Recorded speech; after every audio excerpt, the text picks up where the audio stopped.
세상의 모든 사람들은 일정한 일정에 맞추어서 살아갑니다.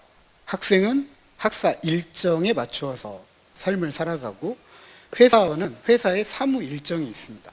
그리고 가정에서는 기념일 같은 이런 행사를 중심으로 가정이 또 돌아가게 되고, 교회는 교회 절기 따라서 교회가 움직이게 됩니다. 오늘 맥주감사주일로 우리가 지키고 있는 이유이기도 하죠. 그렇다면 하나님을 믿는 신앙인이고 또 하나님께서 정하신 절기이기 때문에 우리는 알고 이해해야 됩니다. 이 절기의 의미가 무엇인지, 어떻게 이 절기를 지켜야 하는지에 대한 것입니다. 성경의 역사에 등장하는 족장들은 초장을 찾아다니며 가축을 키우던 유목민이었습니다. 이들에게는 초장을 찾아다니는 일이 관심이었기 때문에 큰 계절에 따라 움직였습니다. 큰 계절. 이 초장을 찾아다닐 수 있는 계절을 따라 이동만 하고 가축을 먹이기만 하면 되는 거잖아요. 그런데 약속의 땅 가나안에 정착하게 되면서 농사를 짓기 시작할 때부터는 비를 기다려야 될 시기, 밭을 갈 시기, 씨를 뿌려야 될 시기, 추수할 시기 등을 알아야 했습니다. 그래서 음력이 발달하게 됩니다. 달의 차오름을 통해서 시기를 알았던 것처럼, 우리가 그랬던 것처럼 이 사람들도 음력을 따라서 사용을 했습니다. 문제는 음력이 1년 354일이죠. 그래서 저희도 이 1년을 채우기 위해서 윤달을 두는 것처럼 이스라엘 사람들도 이 윤년과 윤달을 두게 됩니다. 만약 이 윤년과 윤달을 두지 않고 음력을 따라 살게 되면 언젠가는 어떻게 되죠? 여름이 겨울이 되고 겨울이 여름이 되죠. 그러면 농사를 지어야 되는데 적절한 시기에 씨를 뿌릴 수도 없고 추수할 시기에 추수를 거두지 못하는 혼란스러운 상황이 생기기 때문에 그렇습니다.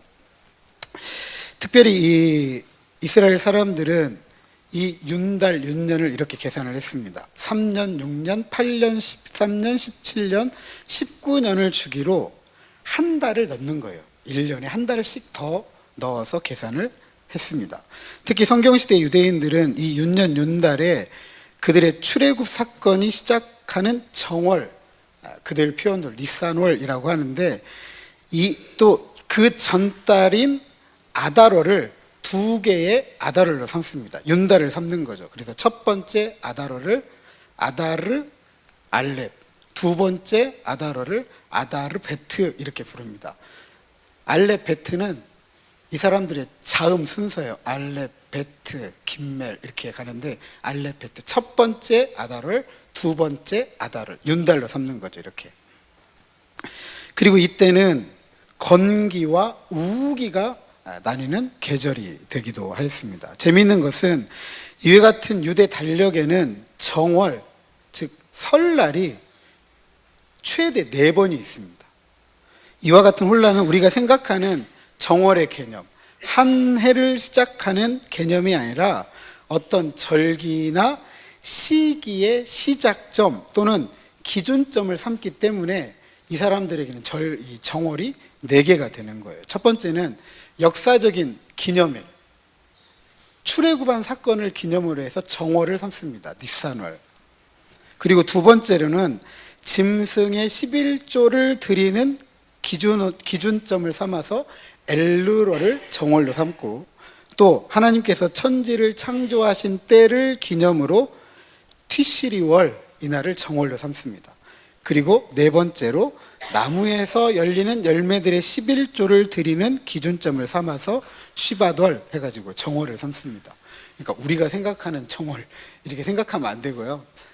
어찌되었든 하지만 성경의 정월은 니산월, 유대인들이 애굽에서 나왔던 그것을 기준으로 정월이라고 한다, 이렇게 이해하시면 좋겠습니다.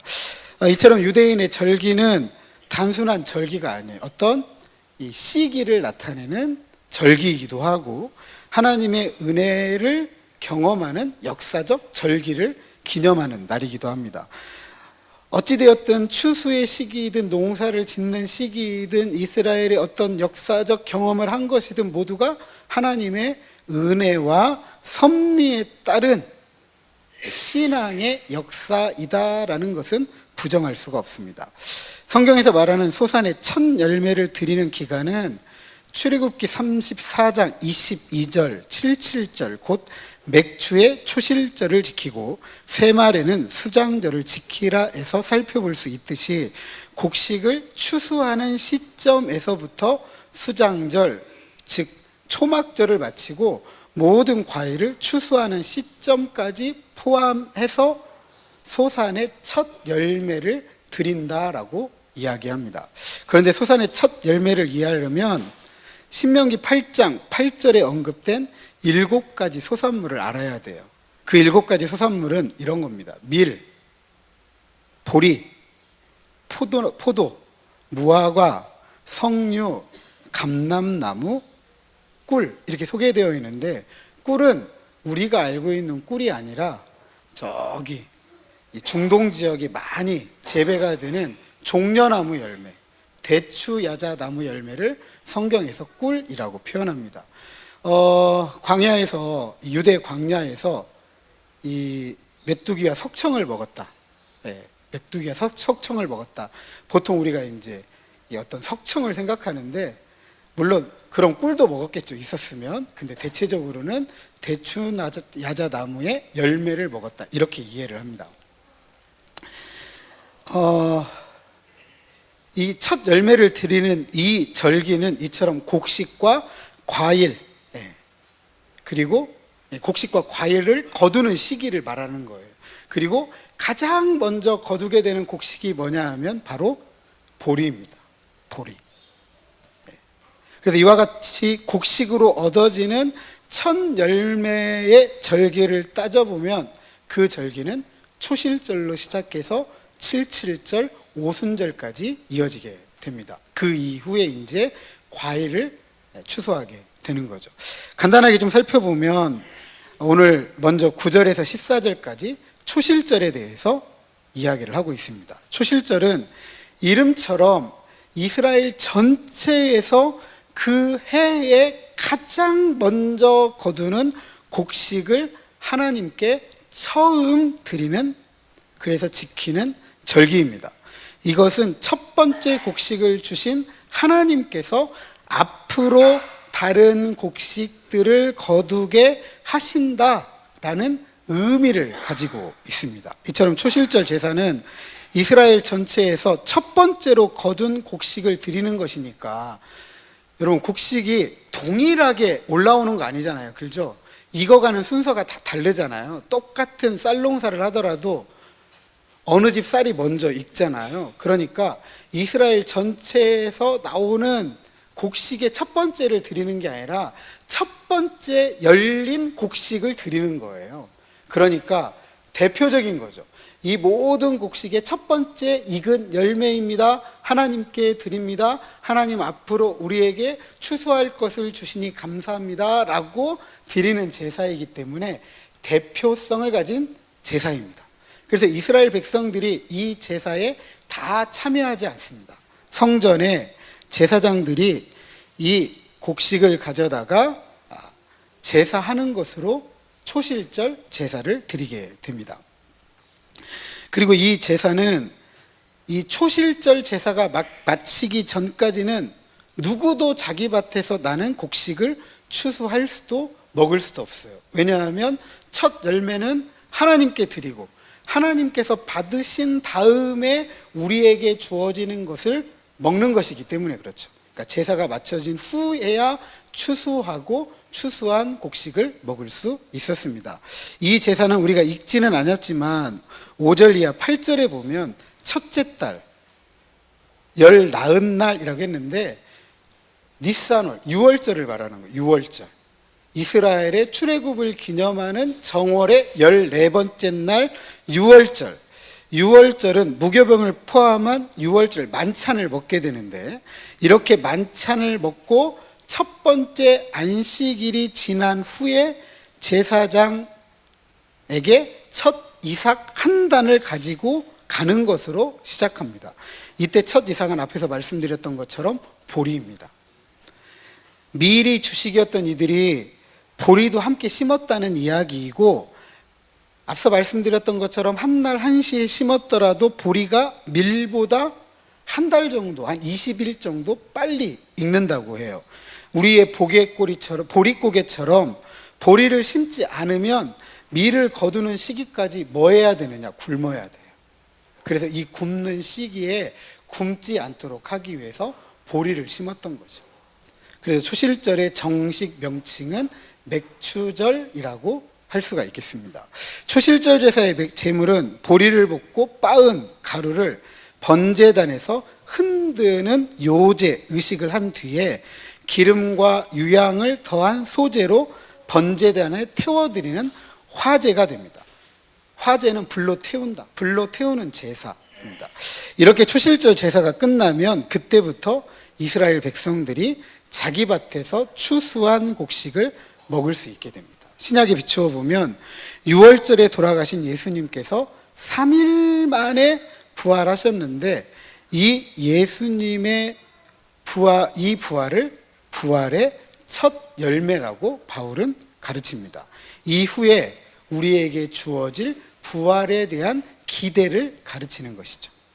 이어서 77절은 초실절 제사 후부터 49일 세는 기간을 말합니다. 49일. 오순절은 49일이 지난 50번째 되는 날이고요. 이렇게 엄밀하게 77절과 오순절은 다른 날이지만 구약 성경에 보면 이 날을 잘 구분하지 않습니다. 샤부옷이라고 지칭하고, 신약 성경에서는 펜타코스트 50이라고 사용해서 조금 혼동이 됩니다. 같은 날이냐 다른 날이냐? 엄밀하게 말하면 다른 날이다. 49 다음 날이 50. 오순절과 77절 다르다. 한번 좀 살펴보겠습니다. 먼저 15절 보면 77절이 소개되고 있습니다. 77절은 이스라엘 백성들이 자신의 밭에서 수확한 곡식의 첫 열매의 단을 가지고 각각 예루살렘에 올라와서 하나님께 감사를 드리는 절기입니다. 따라서 아주 사적인 절기예요. 개인적으로 감사하는 절기입니다. 앞서서 첫 이삭을 드릴 때에는 이스라엘 전체에서 가장 첫 번째 익은 곡식을 하나님께 드리는 거지만, 그 이후부터는 곡식이 자꾸 익어갈 거 아니에요. 근데 익어가는 데는 순서가 있어요. 자기 밭마다 틀릴 거 아니에요.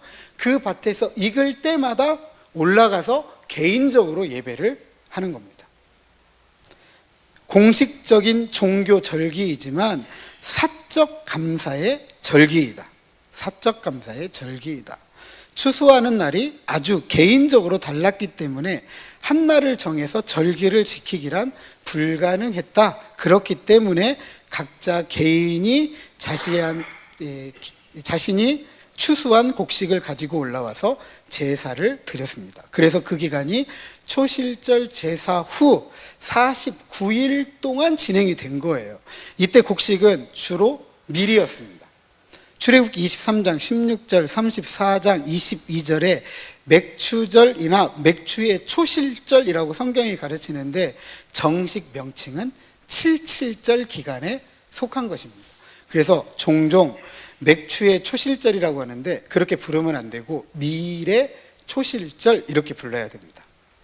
어찌되었든지 제사장은 이렇게 가지고 온 곡식단을 소재로 삼아서 흔드는 요제 의식을 거친 뒤에, 이번에는 하나님께 바치는 게 아니라, 하나님께 이렇게 제사를 드린 다음에 불태우는 게 아니라 성전 곳간으로 가져가서 제사장들이 살아갈 음식이 되게 합니다. 이렇게 77절은 사적 제사가 이렇게 마치게 되는데, 하지만 77절 기간 동안 성전에서는 쉬지 않고 하나님께 제사를 드립니다.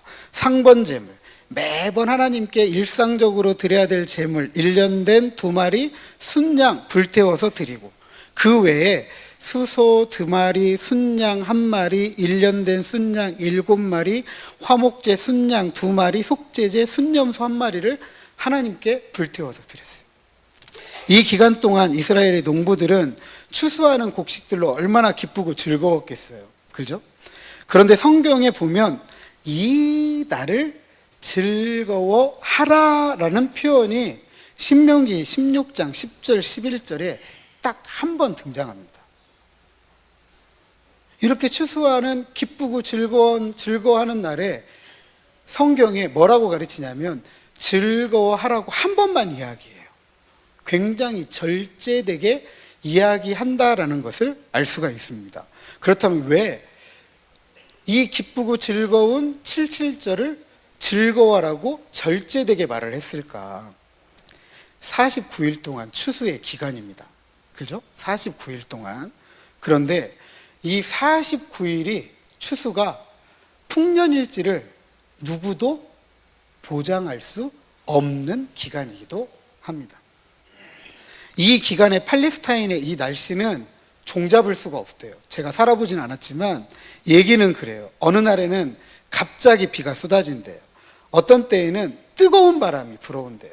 지중해성, 해양성 바람이 불어오고 북쪽에서 찬바람이 내려오면 따뜻한 바람과 찬바람이 만나니까 비가 내릴 것이고, 동쪽의 요르단 사막의 바람과 남쪽의 네게브의 건조한 바람이 불어오면 얼마나 뜨겁겠어요. 그죠? 이런 날씨 속에서 비를 그래도 잘 맞으면 곡식의 낫알이 꽉 차가지만 과일의 꽃은 수정할 수 있어요? 없어요? 수정할 수 없어요. 수정이 됐다 하더라도 갑작스럽게 불어치는 비바람에 수정된 꽃이 떨어지게 되는 거죠. 그러면 밀 추수 이후에 과일 추수를 해야 되는데 추수가 돼요? 안 돼요? 안 되는 거죠. 반대로 뜨거운 바람이 불어온다고 생각해 보세요. 알이 차야 되는데 뜨거운 바람이 불어오면 알이 안 차고 어떻게 되죠? 밀의 나달이 쭉정이가 되는 거죠. 반면에 뜨거운 바람이 불어오면 수정된 꽃들이 잘 크고, 그리고 이 가을에는 풍성한 열매를 먹을 수 있는 거죠. 그러니까 이 49일이 이들에게는 너무나도 긴장되는 날인 거예요. 염려와 걱정과 불안과 두려움이 교차하는 시기입니다. 그래서 이스라엘 사람들은, 고대 이스라엘 사람들은 날짜를 어떻게 셌느냐, 하루 지났다 이틀 지났다 이렇게 세지 않고 49일을 거꾸로 세웠대요. 49일째, 48일째, 47일째, 30일째, 15일째, 3일째, 2일째, 1일째. 어떤 기분이었는지 좀 아시겠어요? 그리고 하루가 지날 때마다 이렇게 기도했대요. 하나님, 감사합니다. 이제 며칠 남았네요. 이렇게 기도했대요. 그리고 이런 걱정과 불안, 염려와 두려움을 마치는 날이 바로 오순절입니다. 오순절. 오늘 16절 이하 12절까지 이 오순절에 대해서 소개를 합니다. 앞서 77절과 오순절을 히브리어 샤부, 그리고 헬라어로 펜타코스트 이렇게 부른다고 했잖아요. 근데 유대 전통에서는 이걸 좀 구분했습니다. 77절은 샤부, 오순절은 아제렛이라고 했는데, 이 아제렛이라는 단어는 마쳤다, 끝났다라는 의미입니다. 그러니까 49, 77절이 끝났다라는 것입니다. 77절이 끝났다는 건 결국 뭐 했다? 곡식의 추수가 끝났다, 마쳤다라는 것을 의미합니다. 앞서 77절이 아주 사적인 제사라고 했습니다. 이렇게 절기를 마치는 절기인 오순절은 사적 절기가 아니라 하나님께서 추수를 마치게 했기 때문에 이스라엘 전체가 지켜야 되는 절기이기도 합니다. 그런데 여러분 생각해 보세요. 77절 기간 동안 계속 올라갔다 내려갔다 이스라엘 백성들이 했을 거 아니에요. 그런데 77절 기간이 끝났는데 오순절에 또 올라가면 백성들은 삶을 살아야 돼요, 말아야 돼요? 제사 지내다가 삶이 끝날 것 같아요. 그래서 이 오순절 날짜는 대표성의 제사로 이스라엘 백성들은 참가하지 않았습니다. 제사장만 이 제사를 드리게 됩니다. 성전에서 제사장은 밀로 된 2개의 유교병, 즉 누룩이 섞인 빵을 만들고 화목제물인 1년 된 어린 순양 2마리를 흔드는 요제를 삼고 그것을 제사장들에게 주었습니다. 그리고 흔드는 요제로 1년 된 어린 양 7마리, 어린 수소 1마리, 순양 2마리 번제물로 불로 태워서 화제로 드리고 속죄 죄를 위한 순염소 1마리를 번제물로 삼았습니다. 그런데 독특한 것은 하나님께 드리는 빵은 누룩이 들어간 빵이면 안 됩니다. 그래서 하나님께 드리는 빵은 무교병이에요. 그런데 이날만큼은 누룩이 섞인 유교병 2개를 만들어서 하나님께 드렸습니다. 여러분 아시다시피 빵을 만들 때 이 누룩을 넣으면 빵이 어떻게 되죠? 보들보들해지잖아요. 촉촉하잖아요. 그렇죠? 촉촉하잖아요. 근데 이 빵을 만들 때 또 성전 안에서는 만들지 않았습니다. 성전 밖에서 만들어서 성전으로 가져왔습니다.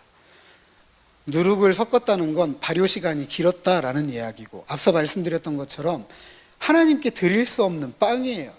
그러니까 결국은 이 빵은 누구를 위한 빵이었을까요? 제사장을 위한 빵이었죠. 그러니까 이날에 드려진 제물들은 모두가 제사장의 몫이었습니다. 랍비들은 그 이유를 이렇게 표현합니다. 모든 앞서 77절 기간이 모든 불안하고 염려, 근심 걱정이 많았다고 했잖아요. 그 기간, 그 불안한 시기가 다 지나갔다라는 안도감에서 반죽을 한 것이다.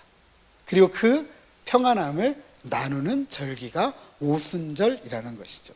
유념할 사실은 오순절이 신약에 우리에게 주는 메시지가 이렇잖아요. 이 오순절에 성령 강림하셨잖아요.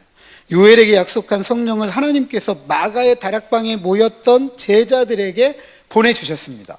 오순절에 이 예언이 성취되었다. 사도행전 2장 16절 이하 21절에 보니까 이는 곧 선지자 요엘을 통하여 말씀하신 것이니 일러스되 하나님이 말씀하시기를 말세에 내가 내 영을 모든 육체에 부어주리니 너희의 자녀들은 예언할 것이요 너희의 젊은 이들은 환상을 보고 너희의 늙은 이들은 꿈을 꾸리라. 그때에 내가 내 영을 내 남종과 여종들에게 부어주리니 그들이 예언할 것이요 또 내가 위로 하늘에서나 기사를 아래로 땅에서는 징조를 베풀리니 곧 피와 불과 연기로다. 주의 크고 영화로운 날이 이르기 전에 해가 변하여 어두워지고 달이 변하여 피가 되리라. 누구든지 주의 이름을 부르는 자는 구원을 받으리라 하였느니라.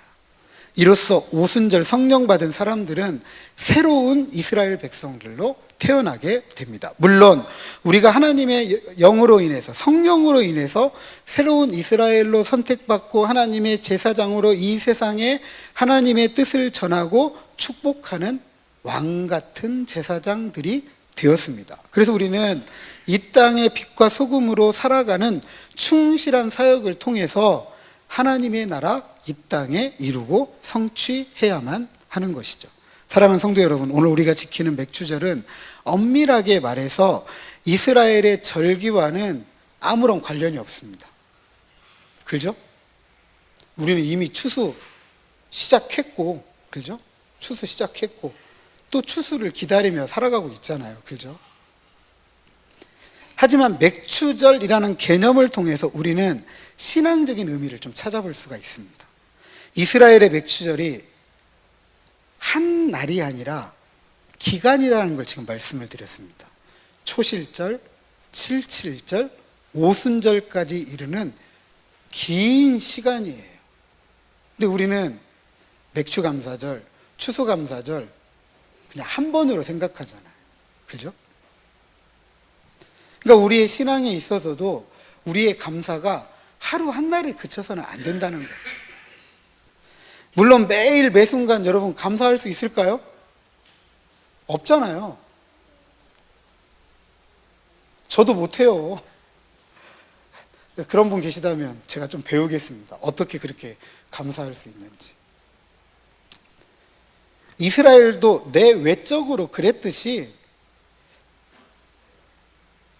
우리의 삶 역시도 삶의 내적, 외적으로 어떠한 상황, 환경, 여건 속에 살아가면서 변화될지 모르기 때문에 그렇습니다. 그러니까 이스라엘도 이 49일 동안 불안, 염려, 기대, 확신 얼마나 많이 교차했겠어요. 우리도 그렇잖아요. 우리도. 우리의 삶도 염려가 없지 않잖아요. 어떤 때는 불안하고, 어떤 때는 걱정이 되고, 어떤 때는 두려움으로 찾아올 때도 있어요. 내가 무엇인가 감당할 수 없을 때.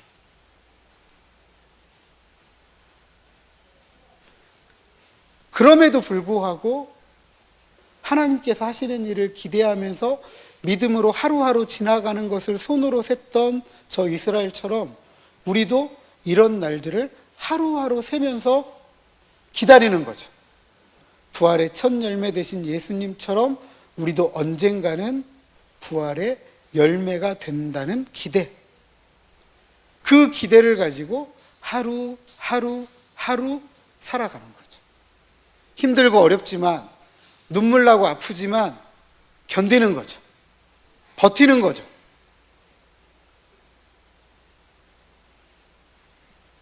그리고 그 마지막 때가 되었을 때 이스라엘 백성들도 끝났다, 마쳤다라고 하면서 감사했던 것처럼 우리도 그 마지막 때가 되면 끝났구나 라고 하면서 하나님께 감사할 수 있는 삶이 보장되었다라는 사실이 얼마나 큰 은혜냐라는 것입니다.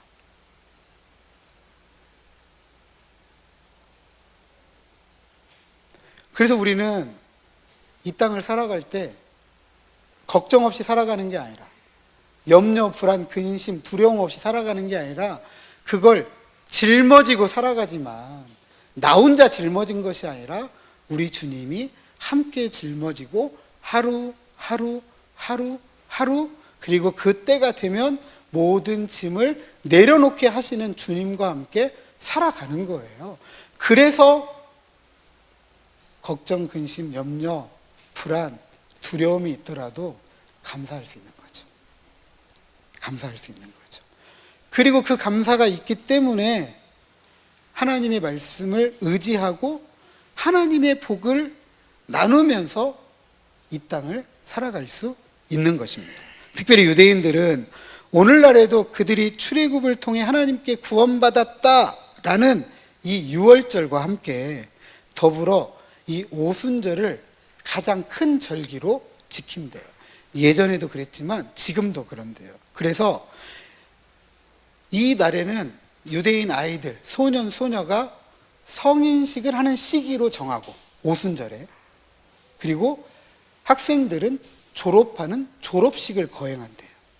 그래서 자기들이 유대인이다, 나는 하나님의 백성이다 라는 이 유대인의 혈연적 정체성, 그리고 신앙적, 종교적 정체성을 가지고 세상을 살아가도록 한다라고 이야기합니다.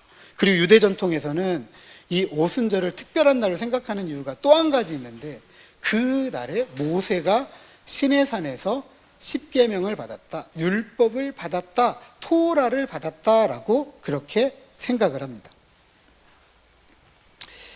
무엇보다 우리는 오순절 성령 강림절이라고 합니다. 하나님께서 끊임없이 이 세상에 자신의 뜻을 드러내시려고 이적도 행하시고 기적도 행하셨지만 그것을 통해서 완전하게 나타내실 수가 없어가지고, 이스라엘을 선택해서 내 뜻을 알려야 되겠다, 이렇게 사명을 감당하도록 율법을 주십니다. 그런데 역사를 되돌아보면 이스라엘은 하나님의 이 원래 의도했던 뜻에서 벗어나서 하나님의 뜻을 세상에 나타낼 수 없는 그런 모습이 되어버려요. 그런 모습이. 하나님이 그런 이스라엘을 이방에 팔아넘깁니다. 아수르에 팔아넘기고, 바벨론에 팔아넘기고, 페르시아에 팔아넘기고, 헬라에 팔아넘기고, 로마에 팔아넘깁니다. 그런 과정에서 하나님은 오래된 자신의 약속, 마지막 때에 내가 내 영을 만민에게 부어줘야 되겠다. 이 약속을 기억하고 오순절날 마가의 다락방에 모였던 교회 공동체에게 성령을 부어주셨던 거예요. 그리고 오늘 우리들에게 성령을 부어주신 줄로 믿습니다. 그렇다면 우리에게는 막중한 책임이 있어요. 어떤 막중한 책임이죠? 하나님의 뜻을 세상에 알리고 전하고 외치고 세상을 축복하는 사명입니다. 앞서 말씀드렸잖아요.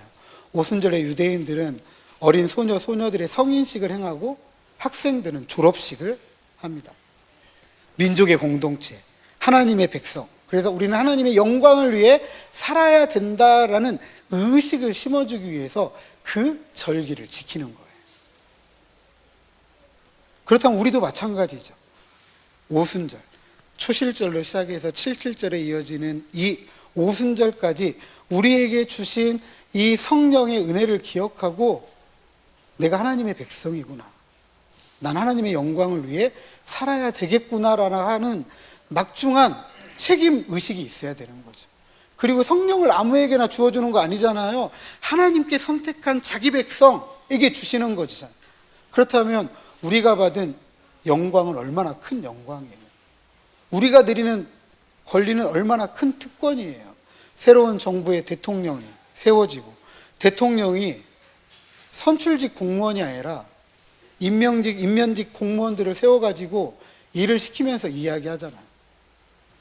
우리가 얼마나 특별한 자리에 있는지 기억하고 우리가 왜 이 자리에 있는지 생각하고 일하자. 그래서 추경안이 통과되자마자 토요일 날 다들 어디 가고 쉴 텐데 불러드리더라고요.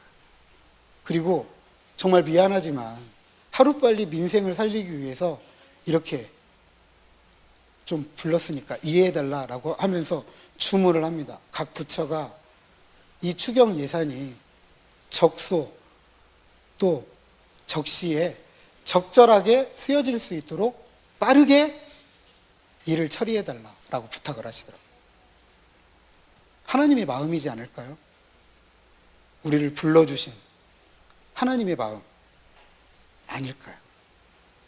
우리가 이 절기를 통해서 하나님의 이런 마음들을 우리가 헤아리고 우리에게 맡겨진 이 영광과 특권을 가지고 사명과 책임을 다한다면 그것이 하나님께서 받으시는 영광이라고 저는 생각됩니다.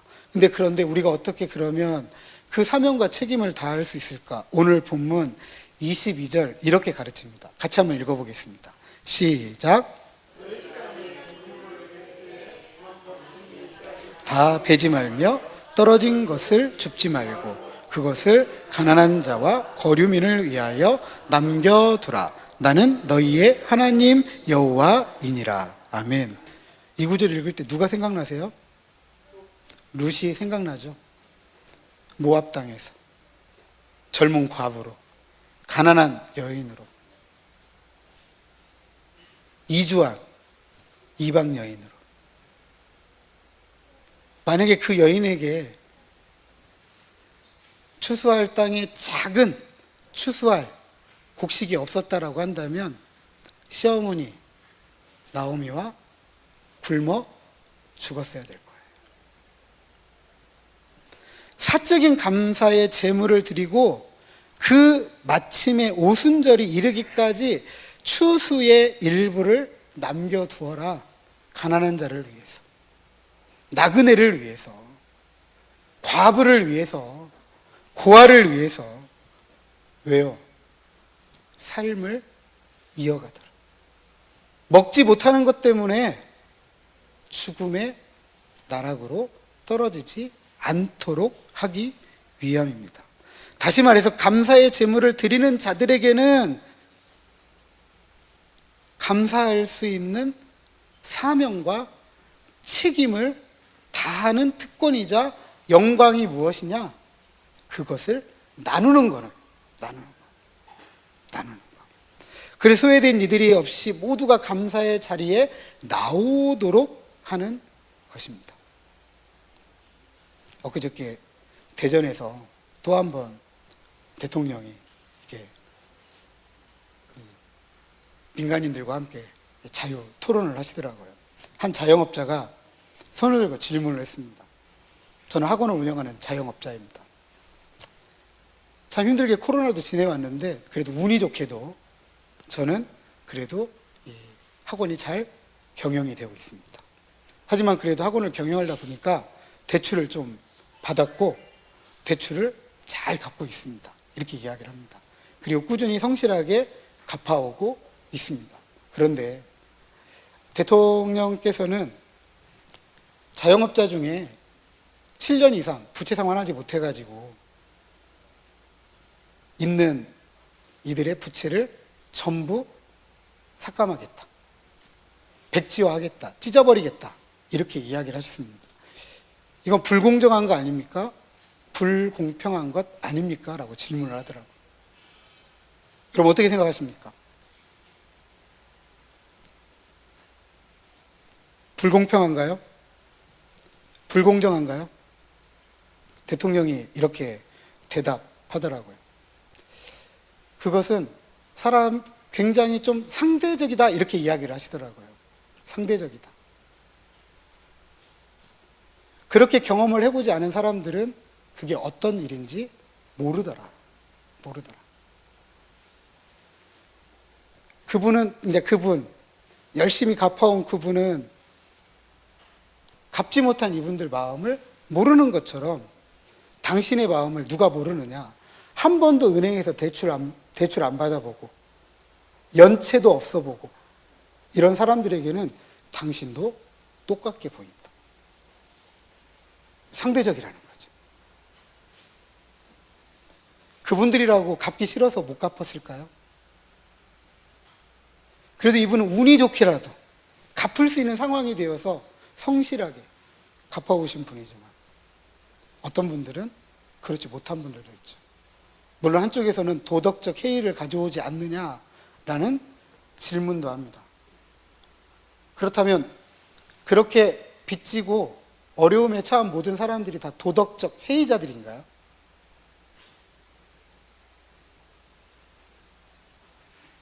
너무 우리는 섣부른 일반화를 하는 것 같아요. 섣부른 일반화. 우리 주변에는 오늘도 이렇게 살아가는 사람들이 참으로 많습니다. 성경에는 단지 먹는 이야기를 하고 있지만 먹는다라는 이야기는 최소한의 생존에 대한 보장이잖아요. 그죠? 예수 믿는 사람들은 이렇게 최소한의 생존에 대한 보장을 받지 못한 사람들을 여러분 늘 기억해야 됩니다. 기억만 할 것이 아니라 우리가 누리는 작은 삶을 조금 나눌 수 있는 여유가 있어야 돼요. 그것이 오늘 성경은 감사를 나누는 삶이다. 그것이 하나님의 백성들이 이 땅을 살아가는 삶의 책임이다라고 우리에게 가르칩니다. 부디 이 특권과 영광을 우리는 힘있게 사용해서 나와 너 그리고 우리가 함께 삶을 이어가는 하나님 사랑, 이웃 사랑을 실천하고 그 나라가 이 땅에 이루고 성취해가는, 그래서 더 크게 하나님께 감사할 수 있는 저와 여러분 우리 모두가 되시기를 주님의 이름으로 축복합니다.